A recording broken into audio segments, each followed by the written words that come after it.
Ayman Sadiq 10 minute স্কুলের founder বলতেছিল যে ভাই আমি এতদিন পরে আসলে বুঝতে পারছি যে একটা ফাউন্ডারের আসলে মূলত তিনটা কাজ করা দরকার। এই তিনটা কাজ যদি সে ঠিক মতো করতে পারে তাহলে তার কোম্পানি সাকসেসফুল হওয়ার সম্ভাবনা বেড়ে যাবে। কি তিনটা জিনিস?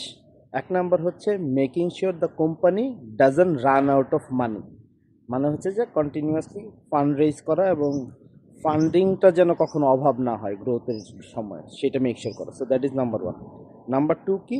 নাম্বার টু হচ্ছে কোম্পানির ভিশনটা কি আলটিমেট, সেই ভিশনটা যেন পুরো টিমের ভেতরে ঠিক থাকে, এটা মেক শিওর করা। সো কোম্পানির ভিশন সেট করা, সেটা হচ্ছে 2 নাম্বার। এবং 3 নাম্বার কি? Hiring great people.